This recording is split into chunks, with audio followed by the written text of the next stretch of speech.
America really is at an inflection point, and people talk about it a lot, but I'm not sure that people understand the magnitude of the demographic change that this country is about to see a significant increase in. And it's like a once in a generation, or I mean, it's unlike anything any of us have ever lived through, right, or ever will live through again.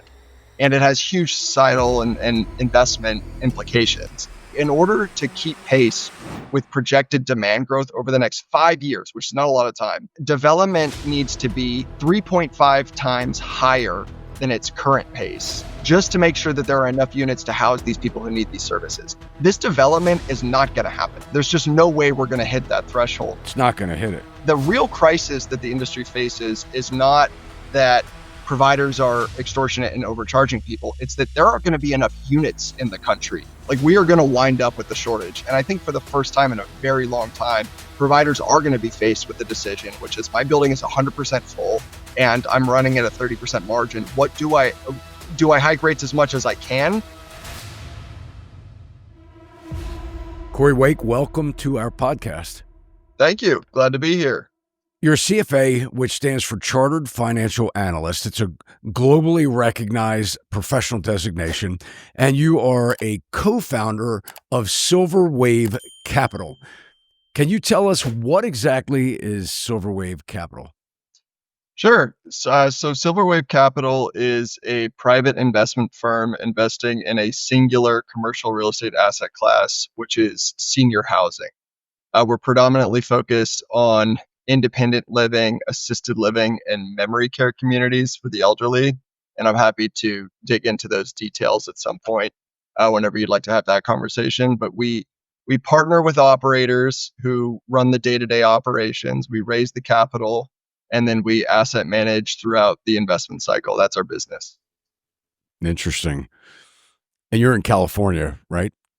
I'm in California. My business partner is in Michigan, and we right now we have assets in Florida and Michigan, and we look at assets nationwide.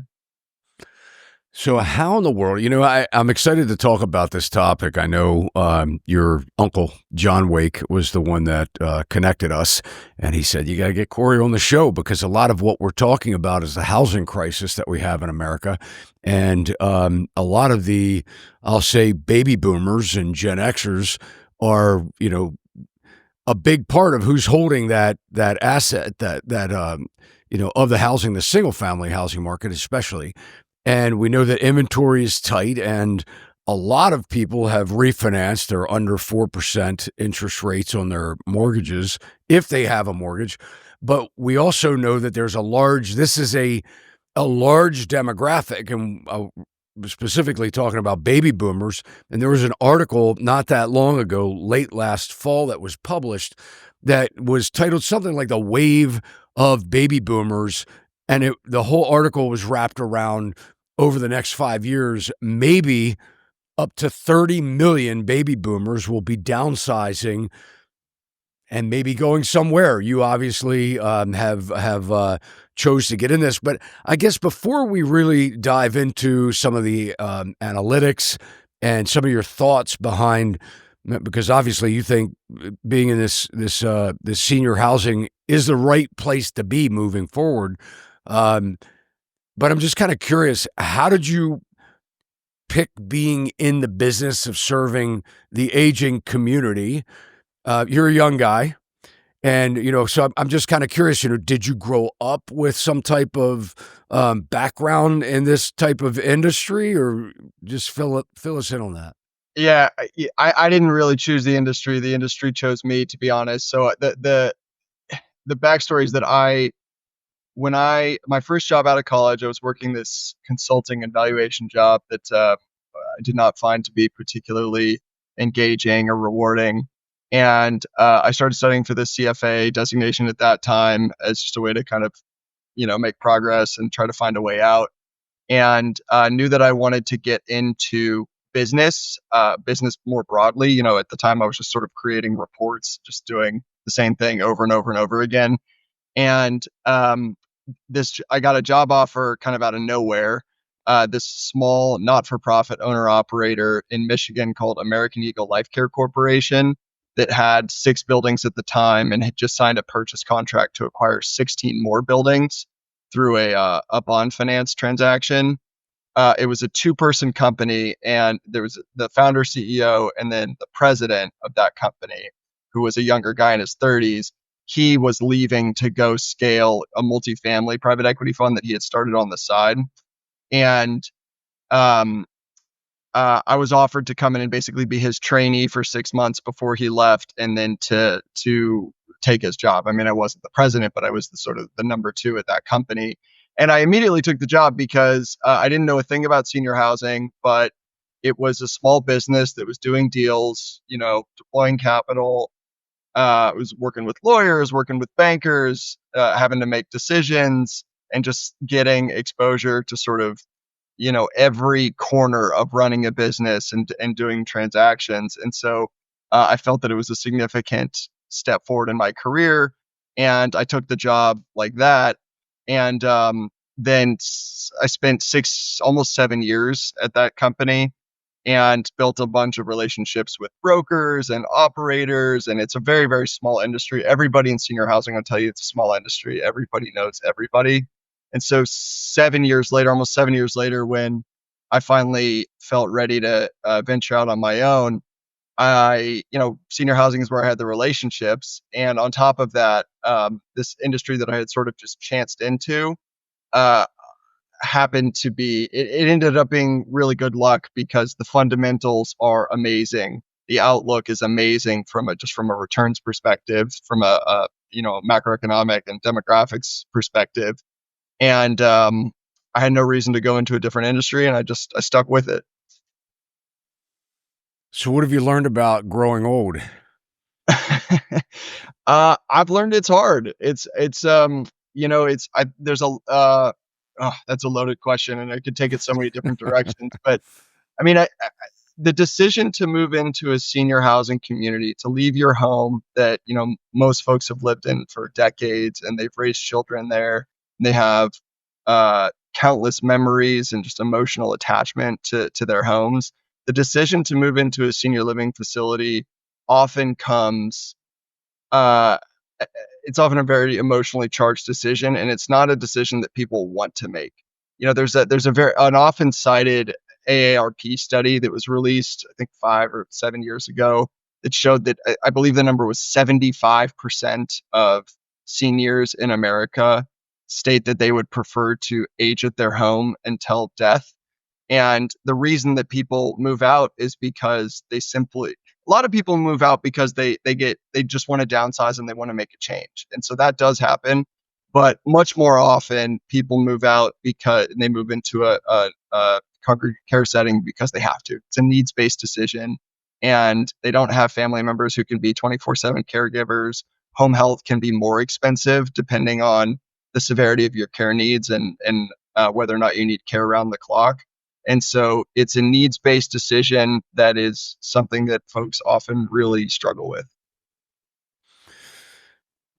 When you say senior housing, are there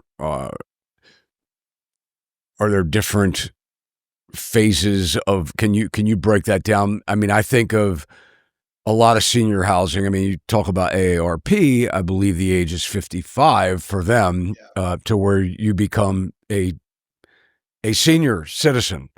I mean, obviously, you're not collecting, as long as you're not on disability, you're not collecting Social Security at that age. But when you say senior housing, break down what you're talking about with that, because when you said not be able to make decisions on their own or take care of themselves, I think of that being more of like an assisted living facility or a nursing home. Yeah, you're exactly right. So broadly, there are four categories of senior housing, um, ranging from sort of the lowest acuity to the highest acuity. So on the lowest acuity spectrum, you have independent living, which is effectively just age restricted housing with a small services component, but they are not licensed healthcare facilities, and they're not providing care to people. They're providing things like housekeeping, meal service, laundry, transportation, resident engagement, basically meaning just activities. But they are effectively just moving into a unit that has a full kitchen, often has laundry rooms, and it's like moving into a new house or a new apartment in a lot of ways. But it takes a lot of the sort of the daily stresses of life off your plate, and so it's downsizing while also freeing up more of your time to enjoy yourself, as opposed to dealing with sort of the day-to-day drudgery of living. Um, Cutting the grass. Cutting the grass, exactly. So, and then maybe while I go through this list, I'll also just briefly touch on sort of the economics and the cap rates for each of these. It can be kind of crude to call them asset classes, and it's certainly not how we talk about them with the residents at our communities. But um, as a capital allocator, that is ultimately, what they are, depending on the conversation I'm having and who I'm having it with. But so the sort of independent living asset class, those have the highest operating margins of all of senior housing sort of subcategories. They typically run like between 35 and 40% operating margins, and they trade at the lowest cap rates, call it between like 5 to 7.5, depending on how nice the building is. Assisted living is sort of the next tier up in terms of acuity, and that's where folks start to need care. They aren't providing these folks are typically not bedridden. They don't need sort of high acuity post acute care, around the clock nursing care, but they need help with what in the industry referred to as activities of daily living, or ADLs. And so these are things like getting dressed, using the restroom, sometimes eating, things of the medication management is a big one. And so these folks, there's a range of acuity needs in an assisted living community, and typically what ends up happening is people pay room and board, and then they pay additional charges for levels of care. So some folks may pay very very little amount for sort of incremental levels of care charges because they're largely independent, largely mobile. And then some folks may pay a significant amount of additional care charges because they need, 10 points of contact throughout the day with a caregiver. And those are licensed healthcare facilities. They're licensed and regulated by states, not by the federal government. The next step along the acuity continuum is memory care. So these folks need everything that the folks in assisted living need, except they also are they're also experiencing dementia. They've started to lose cognitive function, lose their memory, and so these folks are kept in secured areas where there are wander risks, and so these folks are there are locked doors and just an additional level of sort of awareness and vigilance from the caregivers, and they're again licensed and regulated by the states, not by the federal government. And sometimes, depending on the state, they're licensed as assisted living facilities with just like a little add-on designation for memory care. And in some states, it's a totally different license to operate a memory care facility. So assisted living and memory care buildings, they typically run, pre-COVID, they were running like between 20 to 30% margins. Margins got crushed during COVID. So during and coming out of COVID, they were more like sort of 10 to 20% margins at stabilization, call it like 15 to 20% margins at stabilization. Margins have been rebounding coming out of COVID. And so I'd say sort of the sweet spot, that the target margin for a stabilized assisted living and memory care building is probably on average 25%.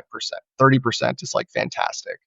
And they're typically trading at cap rates anywhere between 6.5 at the low end for like core class A stabilized new vintage product to 10 for like even 11 for tertiary markets, smaller buildings, older buildings.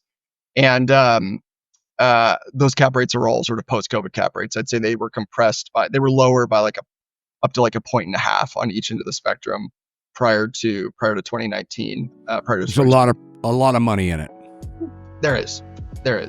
I hope you're enjoying the interview so far. I just wanted to take a brief moment and let you know that this podcast is brought to you by SachsRealty.com. Here at Sachs Realty, we're committed to bringing you the best real estate education and helping buyers and sellers achieve their real estate goals. If you haven't subscribed to our channel, please consider doing so now. And don't forget, we're on every major social media platform, so you can follow us there as well. Now back to the show. And then skilled nursing is the sort of the highest acuity. It's typically post-acute care. So folks coming out of the hospital who need, they had a hip surgery and they're bedridden and they need round-the-clock nursing care. They have an acute condition that requires supervision by medical professionals. And these are licensed healthcare facilities regulated at the federal level. Medicare does not reimburse for, obviously not for independent living, because independent living is just housing, but also Medicare does not reimburse assisted living or memory care facilities. Medicare does reimburse skilled nursing facilities under certain conditions and for certain services. So it's the only senior housing service that is reimbursed by Medicare. And those facilities typically trade for cap rates between like 11 up to 14%.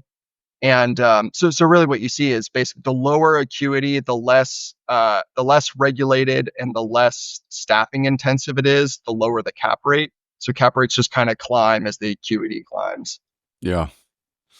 Yeah, well, that's I want to revisit that further in our conversation, because I do want to, as somebody who has recently experienced this with my parent, I want to kind of revisit that a little bit. But I do know that it has been, and I'm a real estate broker, as you know. Therefore, I'd say for a period of time, I had worked with Johns Hopkins locally here. They have a huge need for the housing that you're talking about. Even the small operators, where they found, if you have somebody that lives in a house, even and they're aging and they need care, there's a big desire to get an operator in there, actually even rent that house from you, let that person stay for free, and then put 4 or 5 more people in that house that also need care, and they're in a home setting environment. I want to talk a little bit more about that, but let's kind of cover the analytics to this market. And when I had said earlier that there was I think it was a Yahoo Finance article that I'm referencing, that said that and this was last year, that within the next 5 years that we could see 30 million baby boomers downsize, maybe going into what you're talking about, a lot of them. Does that seem like an accurate number? I mean, what you must be studying this. Yeah, sorry, what did you say the time frame was? Over what period of time? 30 million? They said over the next 5 years. So, they were estimating that probably 6 million households potentially could be hitting the market should these baby boomers be downsizing or going into facilities because of declining health. It seems high. That number seems high to me. I don't know. There isn't like sort of a one-to-one correlation, I'm sure, between the folks who are transitioning into senior housing communities and the folks that are downsizing. And so I don't know exactly kind of what percentage of the cohort that is downsizing is going directly into senior housing. That's not really something I have data on or an intuition on, but it seems high to me based on what I can tell you about the changing demographic picture. And I can rattle this off in a few different ways. So I'll just kind of give you the data that I know, and then leave it to you and your listeners to apply their own judgment with respect to whether or not the 30 million is high. But so there's sort of like 3 different ways I like to conceptualize the demographic picture, because the America really is at an inflection point, and people talk about it a lot, but I'm not sure that people understand the magnitude of the inflection point that we're at right now, and the magnitude of the demographic change that this country is already experiencing and is about to see a significant increase in terms of folks sort of aging into senior housing. And it's like a once in a generation, or I mean, it's unlike anything any of us have ever lived through, right, or ever will live through again. And it has huge societal and investment implications. And so the 3 ways I like to conceptualize this are, and I'm just looking at my fact sheet over here. First, over the last 7 years, the rate of growth of the 80 plus population in this country was 2.2% annually. And over the next 7 years, that rate of growth doubles to 4.4%. The reason I focus on 80 plus is because the average entrance age into senior housing is 80, typically is about 84. And so 80 plus is often used as sort of Wow. a benchmark for for folks aging into for folks aging into senior housing. So another way of conceptualizing this is that, okay, there's approximately 16 million folks who are over the age of 80 in the United States right now. That number increased by, just using round numbers, 3 million over the last 10 years, from 2014 to 2024. That number is, over the next 10 years, is going to increase by 8 million from roughly, there's roughly 15 million. So over the next 10 years, that number is going to increase by 8 million, from 15 to approximately 23 million. And over the subsequent 10 years, it's going to increase by another 8 million. And so you see that the rate of the net increase in folks that are over the age of 80 is more than twice, over the coming next 10 years, is going to be more than twice what it was over the last 10 years. And Meaning we're going to be living longer. well, we're living longer, but also just the folks who were the leading edge of the baby boomers is turning 80 this year. So this, the post World War II baby boom, is those folks are just turning 80. And so what happens is, like, when you look at the post World War II baby boom, we're just starting to enter the years where the number of folks born went up and up and up for several years coming out of World War II. And so we are living longer, and that is part of the story, but it's more that just the that baby boom is finally starting to turn 80. And then the last way to think about this is, over the next 15 years through 2040, U.S. Census projections suggest that the total U.S. population is going to increase by 9%. And they suggest that the total population of 80-year-olds in the United States is going to increase by 90%.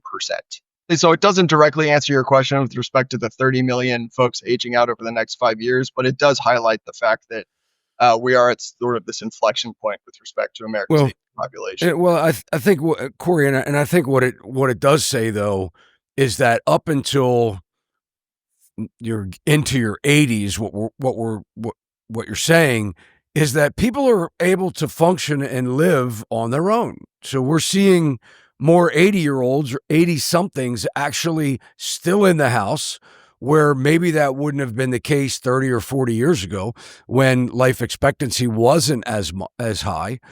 And so we are living longer. So with this subset of individuals that are moving into senior housing, what are the percentages of them going more of that independent at that first phase, to where they're coming from their house? Are they moving straight into the independent living, or what percentage of those it's because maybe they've lived there too long and now they're going into the higher acuity phase of senior housing? Yeah, that's a great question. And to be honest, I don't have the exact statistics off the top of my head, but what I can tell you is a significant majority of them are moving into assisted living and memory care as opposed to moving into independent living. I think it's probably in the neighborhood of 75% of them are moving directly into these settings where they're provided with care. And what that highlights is that care needs are a significantly larger motivator for stronger motivator for moving out of your home than downsizing. You focus more on the higher acuity cases. Is that what your services specialize in? Right now, 100% of my portfolio is in those higher acuity cases. It's all we have are assisted living and memory care. And we do think that the investment thesis for those buildings is stronger than independent living, because demand is just more inelastic when we're providing, care services. But we also do intend to, we do we have bid on and we do intend to acquire some independent living facilities. What often ends up happening with these, it's very rare that you have a sort of a, not very rare, but it's more often what you see as opposed to a standalone facility that is just independent living or just assisted living or just memory care is a continuum campus where it has a little bit of all of it. And people like those because they can move in to independent living and know that as they continue to age and as their care needs change, they don't have to find a different home. Right. And just so everybody knows what you mean by inelastic, it's the ability to create more of these very quickly. So right. Is that what you're referring to? And I think of it in building, if something is, inelastic, it means it's not as easy to get approvals and quickly increase inventory to meet a potential increasing demand. Is that what you're referring to? So that's part of it all. So that's more on the supply side. So what I'm actually referring to is the inelastic demand for assisted living because when folks develop care needs, they have no choice but to have those care needs met. And so Oh, there's gotcha. really only three options. It's either Mm. your family can care for you, you can get a home health caregiver, or you can move into a congregate care setting. And And yeah, go And ahead. depending on how much money or what kind of insurance you have, that's going to predicate on what kind of care you get and where you can move to. That's a reality. I'm glad you raised that. And that's worth double clicking on because there's a very interesting fact about the state of long-term care insurance in America that complicates this problem at sort of a societal level. So um, I think it's 4% of adults. Let me back up. Because Medicare doesn't reimburse providers, these facilities for assisted living and memory care services. There's really effectively two ways for people to pay for these services. It's private pay, which is just straight cash, or Medicaid does reimburse for the care component of these services for folks who qualify for Medicaid. Um, there's some on the margin. There's some VA benefits as well, but we can basically ignore them for the purpose of this conversation. It's very de minimis. And then there's folks with long-term care insurance. And the idea behind long-term care insurance is that it is supposed to cover assisted living and memory care services because, health insurance everybody knows what health insurance is. It covers institutional care and medical appointments, things of that nature. And Medicare and health insurance are sort of a separate bucket. But long-term care insurance and long-term care is carved out of health insurance policies because if health insurance carriers reimbursed for long-term care, they would all go bankrupt. Um, but long-term and a huge component of long-term care is, at least in assisted living facilities, is housing, and health insurance doesn't reimburse for housing, right? So the idea behind long-term care insurance was supposed to be just like health insurance. Folks know they're going to have long-term care needs eventually, and so you buy long-term care. You pay for long-term care insurance when you're young and you're healthy, and eventually, when you need long-term care, you'll have long-term care insurance to pay for it. It's like pretty straightforward stuff. But for a bunch of sort of technical reasons, the market for long-term care insurance is completely broken. Basically it has to do with the fact that in the 1990s, long-term care insurance carriers made a collection of extraordinary mistakes underwriting long-term care insurance policies. It had to do with a few different things. One, it had to do with they couldn't have anticipated 15 years of zero interest rate policy, and so like the return on their investments was well below what they underwrote to. They couldn't have anticipated the as you referenced earlier, the increase in lifespan, but not necessarily increase in health span. So folks needing long-term care Mm. services for much longer than they originally intended. And there's a couple other factors that contributed this that are escaping me. But what ended up happening is long-term care insurance became exorbitantly expensive, unaffordable for the vast majority of Americans, and in exchange for pretty underwhelming benefits. And so, like 4% of people over the age of 50 in the United States have long-term care insurance. And it's those who do are who then develop long-term care needs are very lucky. They're a very lucky minority. And so there's a huge discussion in senior housing about the affordability problem because people reference this concept of the forgotten middle, because in order to qualify for Medicaid, you have to be indigent. Effectively, you have to have virtually no assets and no income. But and then you can get some help from Medicaid to pay for assisted living.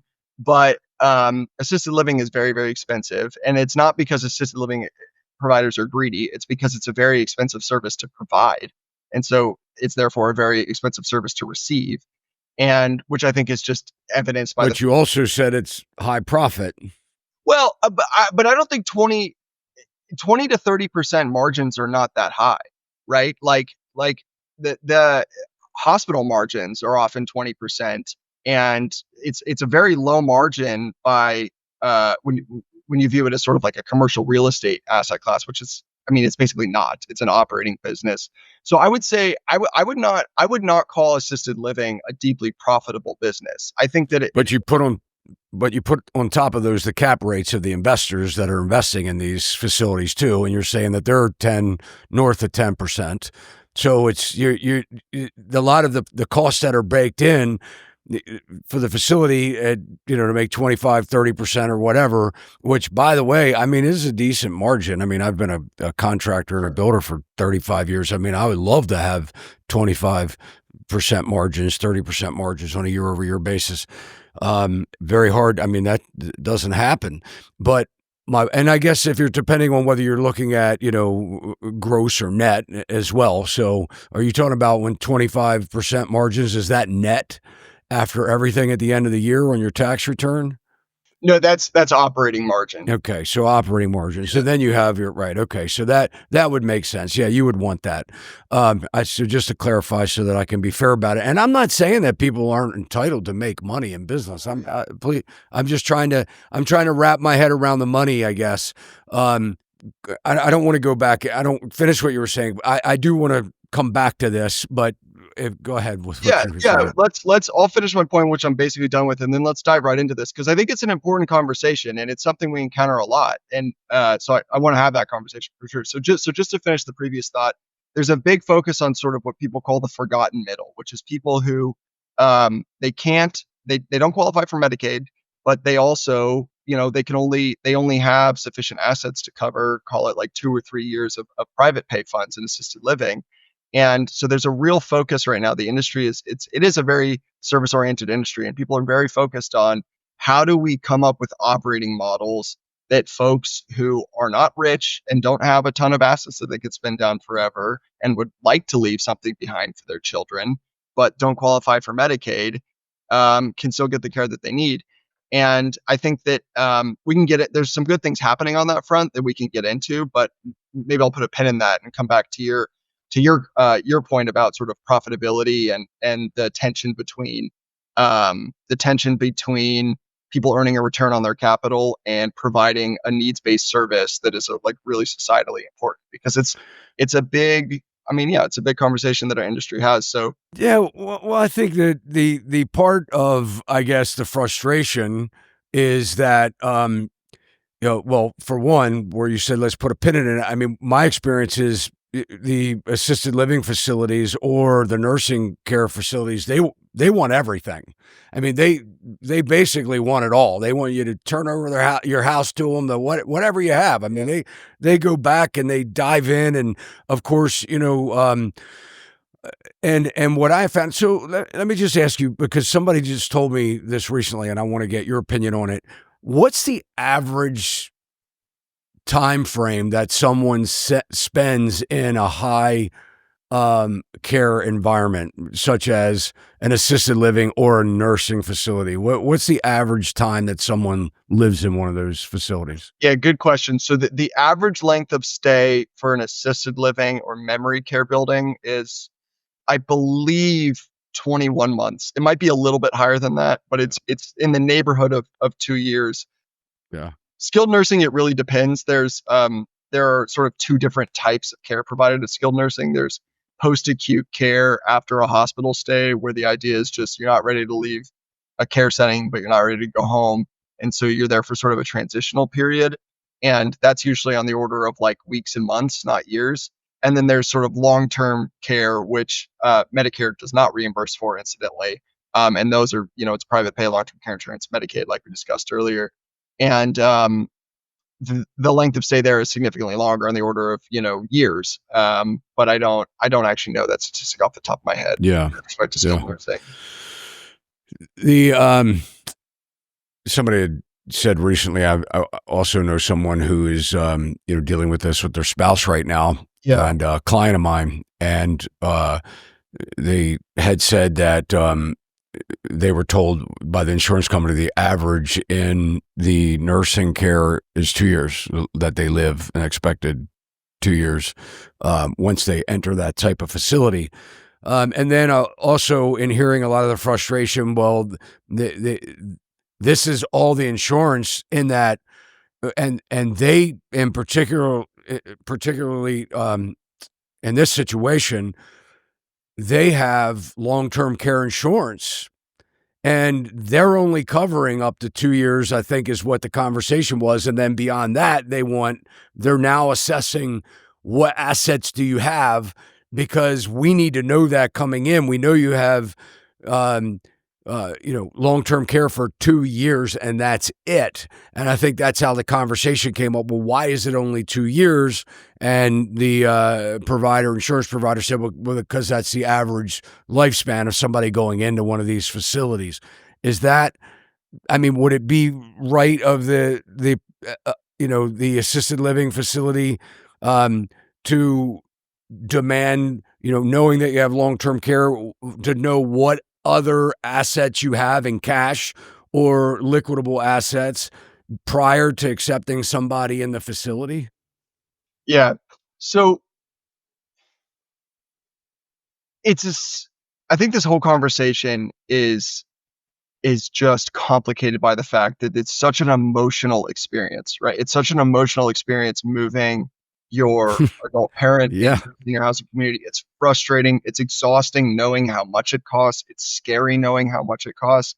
And I think that there's also something that is really sort of like, it for a lot of people, it kind of winds up being a surprise expense. It's like a lot of people go through life not really, in my opinion, and this is based on conversations with people and not just sort of guessing, it is like a surprising number of people go through life not really budgeting for the fact that they're going to need end of life care. It's like, I work my whole life, I build up a stable of assets.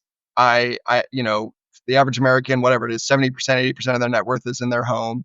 And I'm gonna work my whole life, and then I'm gonna die, and I'm gonna pass all that on to my family. And that's just kind of like the mental model.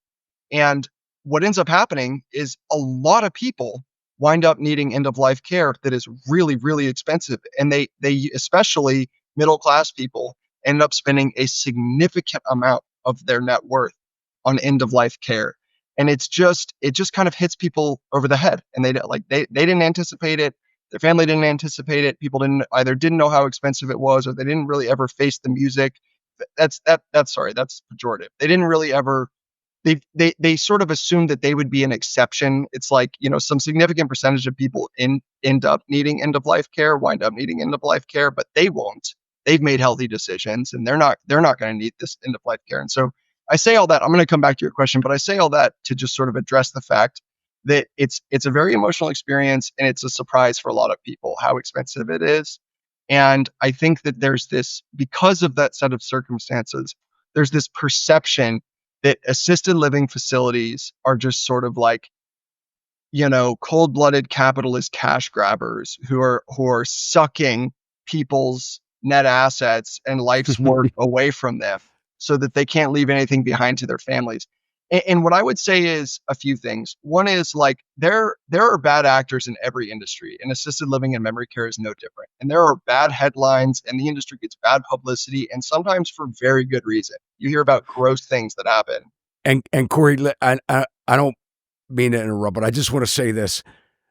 I think what you just said is probably, just hearing you say it, you're right. It is, if you have to look at it as something you need to plan for, and right, as somebody that is going through it with a parent, and as somebody that's watching people go through it that are clients, it's right. You're right on. It's emotional, and and maybe it's unfair to because my tendency is to say just like what you said. I can't believe here it is, and they're sucking. They want every penny. They want this. They want that. But it's expensive. I mean, the Yeah. care is expensive. No, and I think listen, Todd, I think everything you're saying is totally fair, and I do think that there are some bad actors, and that just like basically anything in today's world, the edge cases get amplified, and they impact people's perception of the median case,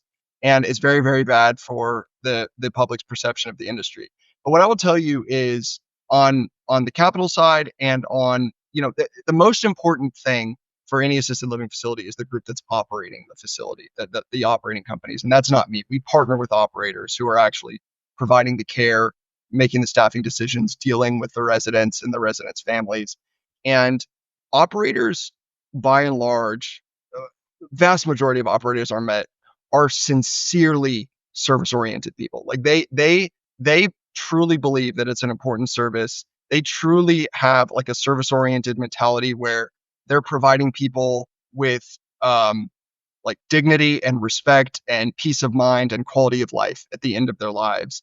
And that ethos permeates the vast majority of the industry, not the entire industry, but the vast majority of the industry. And I think what you wind up with is um, effectively a dynamic where, like, if I were to tell you rent control in Los Angeles is a terrible idea and it's contributing to the housing shortage there, I imagine that we would probably have no dispute over that fact, right? It's suppressing. I would say that the tenant rights, and especially in like Los Angeles, are probably even more unfair than rent controls, right? Where they don't have to pay and can't get kicked out. But yeah, Sure, but it's interrupting the natural sort of supply demand equilibrium, which is not good for consumers.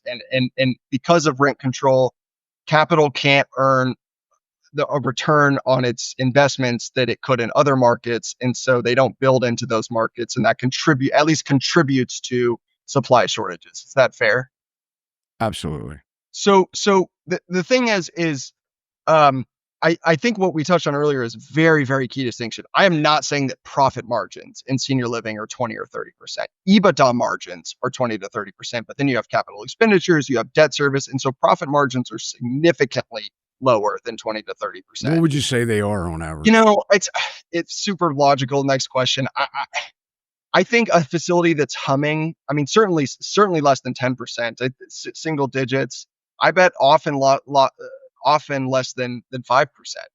Um, and And a lot of that's by design. I mean, we're a little from one entrepreneur to the next. I mean, obviously you're trying to, as as a business owner, you're trying to deploy that money in ways that don't end up with higher, than necessary net profits, right? So what you can do and improvements and things that you can write off or maybe depreciate in 1 year or something like that.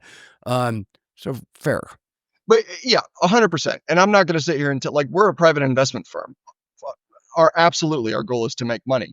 But what I would tell you is that there's a very widely publicized statistic going around our industry right now, which is that supply growth is near okay. The 2-second elevator pitch for investing in senior living is that the the demand for senior housing is already at record highs historically. The number of occupied senior housing units is the highest it's ever been in the country's history, and it's climbing every month. And supply growth is near its all-time lows because of everything that because of interest rates, because of construction cost inflation. COVID interrupted new developments, and then interest rates and construction cost inflation prevented them from rebounding. And so there's currently about 1.1 million senior housing units in the country, like senior housing apartments. And there is the primary data provider in senior housing is this company called NICMAP Vision, and they are projecting that by 2030 we will have a 550,000 unit shortfall in this country based on demographic forecasts. which they're calling a $270 billion supply gap because development is so low. So basically, in order to keep pace with projected demand growth over the next 5 years, which is not a lot of time, the development needs to be 3.5 times higher than its current pace. It's not and, going to hit it. And two times as high is the all-time record pace of development, just to make sure that there are enough units to house these people who need these services. They would have to be actively underway and some of the engineering phases and the land study phases and things like that would have to be. I mean, maybe they are. Do you know? Is that happening? Is there enough? No. No. The development, no. The construction starts are low. Everything is low. And so to your point, and the time to completion has significantly increased over the last 10 years. So I think it's like 28 months to completion from breaking ground, not even including pre-development. And so there's just no way we're going to hit that threshold. And so the real crisis that the industry faces is not that providers are extortionate and overcharging people. It's that there aren't going to be enough units in the country to and I'm not saying that's what you said, by the way. I'm just no. That's fair. But let's stop there for a second. Yeah. So what happens? Is it like what we've seen with housing? Are there controls or price controls in this industry where because I do know there are waiting lists. You can't get in a lot of the 5-star facilities because somebody has to die, literally, in a lot of cases, in order for a bed to open up. And a lot of these rooms are double occupant rooms. So what happens now when you have an insurance provider that is providing long-term care for someone who has that coverage, or Medicaid for those that are available for Medicaid, where regardless of whether Medicaid comes in and pays 80% of it, and the resident has to pay 20% of that, or whether they pay the 100%. When you have a shortage in that industry, do you see where these facilities will be jacking the prices up, knowing that there is a unit shortage and it's supply and demand, or will there be price caps predicated because of the insurance providers, whether it's Medicare or private, to tell you what you can and cannot charge? And then will you see a large percentage of providers simply go private, where they say, like a lot of the medical industry is going, well, a lot of doctors, a lot of pharmacists, have now flipped to where they're like, we're cash only, we're not taking insurance. Yeah. Those are really good questions, and they're challenging to answer, honestly. And I think it depends. I think it depends on the operator. Like I said, I think there's a lot of service-oriented operators, and I do not think that you're going to see industry-wide every operator is going to say, well, demand is up and supply is down, and we're already humming at 30% margin, and we're going to hike rental rates 10% just because we can. I think that a lot of people will be stopped by their conscience doing that. I don't think their conscience, man. I'm older than you are. I'm not trying to say that I've given up on society, but as somebody that sees what happens when there's dollar signs involved, sometimes the conscience goes. Sometimes, yes, and out I don't the window. And I don't mean to say nobody's going to do that. I'm just saying I think it depends on the operator. And I think that the nicer the building, the higher the rental rates are going to be, because But can they raise those rates and still get the coverage from the insurance providers, or will they cap it? Insurance is basically, it's not relevant to my industry. So our industry is effectively private pay and Medicaid only applies to folks who are indigent, and so they're staying in like the lowest quality communities. And so Medicaid sets a reimbursement rate and can certainly cap reimbursements, and can certainly, and then there's a whole separate conversation to be had about potential Medicaid cuts under this administration and what impact that might have on the industry. But because assisted living, memory care, and independent living, overwhelmingly, it's just dependent upon private pay, just straight cash payments. And so that's why I say, again, I don't mean to sound naive, and I do not mean to suggest that that folks aren't going to hike rental rates every year. They're going to hike rental rates every year. It's the way it's the way the business works. And yes, the vast majority of providers and operators in the country are for profit. I'm just saying that this development is not going to happen. Like, we are going to wind up with a shortage in this country, at least temporarily. It might happen. But probably inevitably will happen because it has to happen. But over the next, call it like 5 to 7 years, there's going to be a unit shortfall. And I think for the first time in a very long time, providers are going to be faced with a decision, which is, my building is 100% full and I'm running at a 30% margin. What do I hike rates as much as I can, or do I hike rates at a market level because it's the right thing to do? And I think a lot of people will do the latter. That's all I'm saying. I want to briefly touch on the aides that work in these facilities. Yeah. I'm not an expert in this industry, but for the last several years, like I said, I've been dealing with it personally, and multiple facilities as well. It seems to me that across the board, it doesn't seem like these aides are reimbursed or paid that much money. And what I've seen is businesses that are probably very lucrative, but I've even heard complaints about, what these aides are paid. I mean, it's a high turnover. They stop working in these facilities. They go get other jobs, other places. They're understaffed. The list goes on and on. Yeah, and then you hear the nightmares about how these seniors are treated. They're sitting in their diapers for 6 hours before. There's lawsuits that you can certainly search online and find out. What has to happen?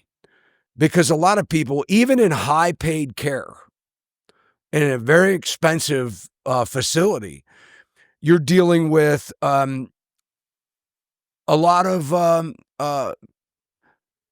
contracted aides. They're not even employees of the facility. Maybe you talk to them and you say, "Hey, are you an employee or you're a contractor?" "No, I'm a contractor." Or they call them something else.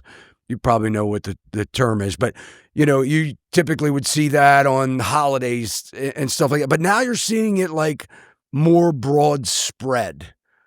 How do we get good care in these facilities that we're paying a lot of money for? How do we get better care? And how will that improve in the future as you're expecting to see a huge increase in the need of extra apartments or rooms or beds, however you want to say it, facilities, when you can't get the staff willing to work in there for or you do get the ones working in there, but they're underpaid and it's hard recruiting new talent. Yeah. People that are taking care of mom and dad. Yeah. No, it's probably the most important question facing the industry is staffing and staff retention. And, multi-part answer. The first thing I want to say, and I should have said this at the beginning, is that I keep tossing out these margin numbers, 20 to 30%, 30 to 40% for independent living.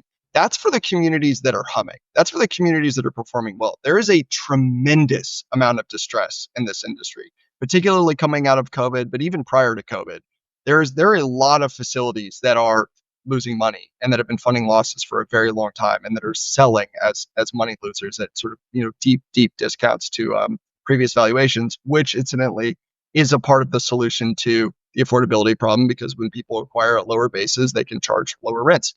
But there's I think I've done a disservice to my industry by starting the conversation by saying profit margin or operating margins are 20 to 30%, because it gives the impression that the industry has a lot of cash to play with. And the fact of the matter is, the industry is our margins are razor thin. And the reason that caregivers are paid what they paid is because operators simply cannot afford to pay them more without going into the negative. And this is not true. I'm carving out like the Class A sort of like new developments where rental rates are $11,000 or $12,000 a month, but for the vast majority of But that sounds broken, man.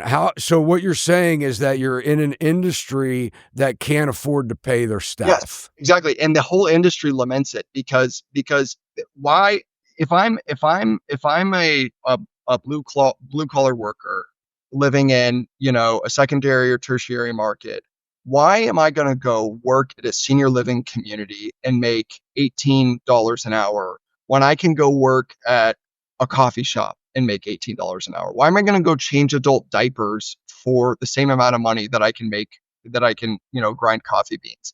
And it's the only real long-term solution to this, to senior living operators, and a solution that everybody would love to be able to implement, is to pay more and to be able to attract either higher, I don't want to say higher caliber talent, but just to be able to retain people. Just because staff longevity is so important to quality of care. When caregivers are coming and going and coming and going, and the residents can't establish like personal connections with the people who are helping them with these really like personal, intimate day-to-day activities, it really impacts the resident experience negatively, and it does lead to state citations and negative quality of care, and that's a huge problem.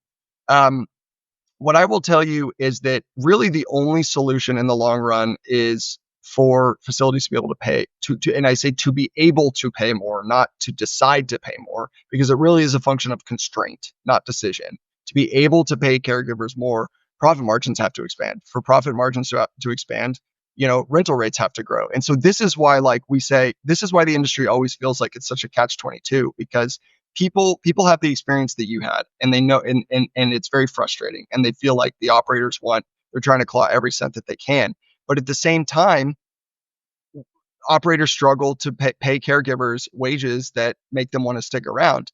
And so I don't know what the long-term answer is. It's the biggest challenge facing the industry. One thing I will tell you is that a key source of staffing for senior housing communities nationwide is immigrants. And the direction we're going with immigration policy is very, very concerning to a lot of operators for that reason. And the staffing problem through COVID was really acute. There was an exodus from the industry. Nobody wanted to work in senior housing facilities.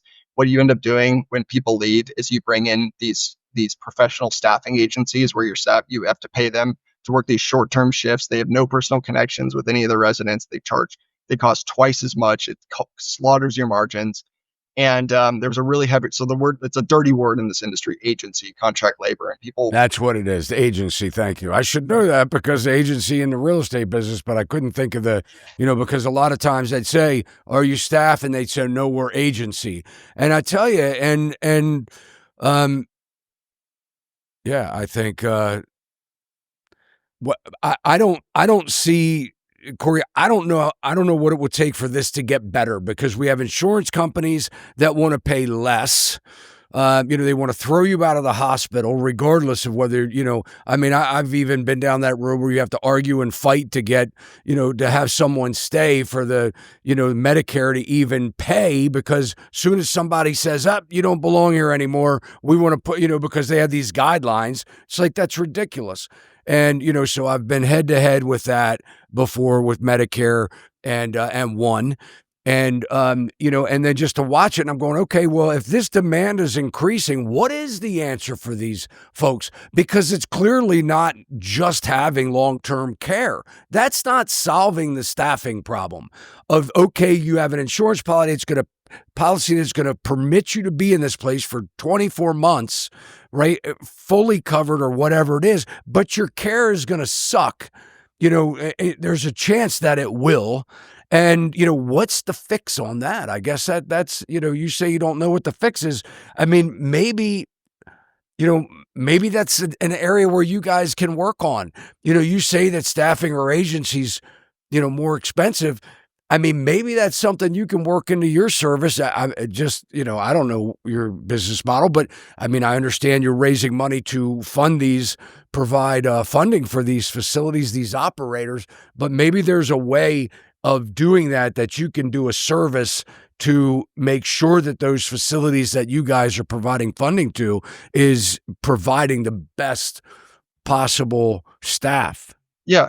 Well, what I would tell you is we don't have any contract labor in either of our buildings, and both of our operators are small local groups who operate in, right now, exclusively one state, the state that they live in and that these buildings are located. And I think that a lot is lost the larger an operator gets. And so when you're partnering, it's just, again, I keep coming back to, like, it's just all about the operator at these buildings. And so they're navigating tough realities, and the industry will continue to navigate these tough realities for the foreseeable future, which is that supply growth is very, very low. And so we are going to have a shortfall of units. And at the same time, staffing is thin. And there's not a lot of people who want to work in these communities. And we're constrained by how much we can pay them. And so it's a hard business. It's a really hard business to operate in. And the only way to really navigate it, like, it's very hard to say, here's a solution at the national level. I have all the public policy solutions, because I don't.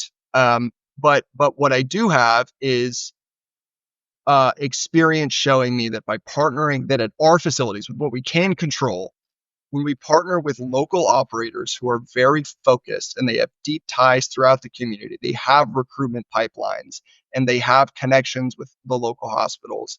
And, they've been doing this for many, many years, and they have a service-oriented mindset. They can navigate these challenges to the best of their ability. And they do it. We don't have any contract labor in our buildings. We have good staff longevity. We have good leadership teams. We have good Google reviews.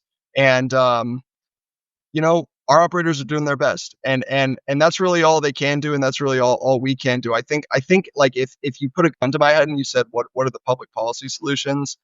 I don't know. I might just let you pull the trigger, because the fact of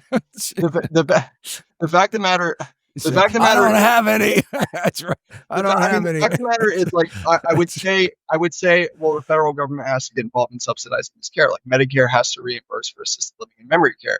But also, like, deficits and debt are out of control, and Medicare is a huge part of the federal budget. And, everybody knows that Medicare and Social Security are going to be constrained at some point, and there's going to have to be, we face all these difficult funding decisions at the federal level. But I don't know. It's a question of, like, where does making sure our seniors have a place to age with dignity and comfort as they, in their final years of life, where does that rank on our national priority list? And right now, I think, especially at the federal level, it's not high enough. Yeah. It's got to climb higher, Well, I'm certainly not trying to beat you up here, Cory. I just, it's a topic, man, that everybody, it's on the, it's on the horizon. We have a big aging population, as you've identified. We're going to have a shortage for them, just like there's a housing shortage for, millennials and Gen Zs that are trying to get themselves to have a house over their head that they could build equity in, to have, something that, they will be able to raise a family and one day, if they choose to, and that they will have an option to retire one day and age either in place or eventually to a facility. I think, these are topics that we have to discuss. I think you're doing, it sounds like you're doing a great job in trying to bring awareness. I'm glad you came and, express your audience some of the what's happening in the business, and that there is a shortage, and that they should be prepared. Start talking with your family is probably the biggest thing. I don't think people talk with their families. A lot of times I talk with the kids that are, their parents need to sell their house or whatever. Maybe one of them has passed away, the other one, and they're like, I don't know. I don't have any idea. Or somebody passed away and they're like, we don't even know. We've been asking them to get a will, or we've been asking them to do this or do that. And, you said something like 40% of the people have, the statistic. I wouldn't think it's that high, that people have this, elder care policy or, in place at 50 years old. I don't know. Maybe. Oh, 4. I thought you said 40. Oh gosh. I'm glad I brought that up then. Because I'm sorry, I misheard that. But yeah, 4% sounds more right. So I think that what people have to do, and look, and I think everybody, in their 50s, everybody wants to stay healthy and stay the hell out of the doctor, right? My best advice for anyone right now is stay out of the doctor's office. Anything that you can do I'm not saying if you feel like you need to go, don't go, but I'm saying, we should all be trying to focus on our health, focus on our lifestyle, focus on, wanting to live a long life, but you do need to plan for what happens when you're successful at that. So you're hoping for it. When it happens and you're 85 years old and need something like this, you better plan for that too. Yeah. Yeah. No, I totally agree with all that. And I guess the one thing that I would the one thing I'd leave you with is, I think that some of the frustrations you articulated from your personal experiences and that you've also just articulated, let's call it like on behalf of, the public, uh, are fair. And I haven't had those experiences personally, but someday I will.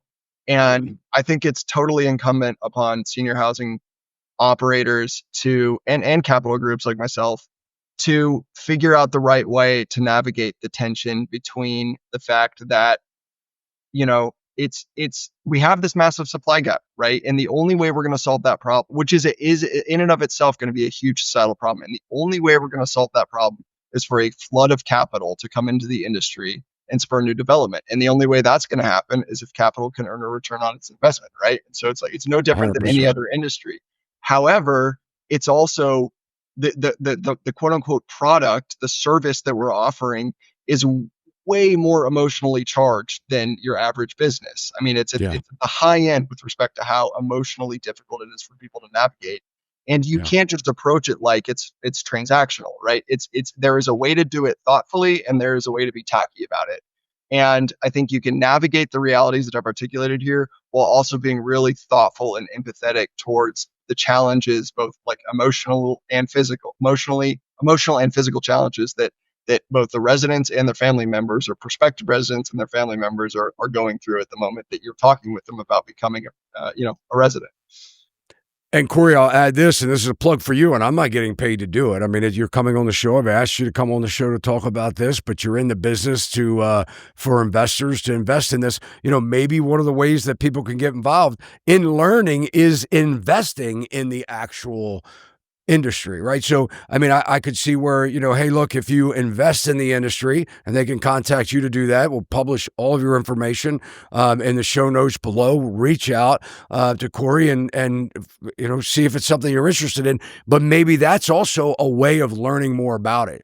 If you're going to invest in something, you're going to pay attention to it, you're going to learn about it, you're going to have a better understanding, and maybe you will want to have, a say in, how this moves and develops in the future. And so that would be something good to do, right? I mean, they can invest with you, right? Yeah, they absolutely can. We have a variety of different, sometimes we partner with like JV equity groups, and sometimes we partner with just a variety of retail investors and bring folks in for checks as small as 50,000. So absolutely, anybody is welcome to talk to us about investing and get on our email list. We also put out a lot of industry analysis and just talk about the industry on both LinkedIn and through our newsletter. And so, is that free to get your newsletter? Is that a free newsletter? Yeah, okay. It's all free. We we welcome anybody reaching out who wants to learn more just about the industry or who's interested in putting money into the industry. Well, so thanks for that plug. We'll pin the link to the newsletter to get signed up for that. So Cory, we thank you, and God bless you, man, on what you're doing. And we appreciate your time, and we will be talking to you real soon. All right. Thanks a lot, Todd. I appreciate it. This was fun. Thanks so much for watching. If you liked the video, you can let us know by smashing that thumbs up. And if you haven't already subscribed to our channel, please consider doing so now. Hit that alert bell. You'll know every time we upload content just like this. Keep those comments and questions coming. And one of the biggest compliments you can do for us all here at Sachs Realty is to share our channel and this video with your family and friends. This will help us to continue to build this amazing online community with viewers just like yourself. See you next time. Sachs Realty, Maryland broker number 607720, office number 443-318-4514, equal housing opportunity.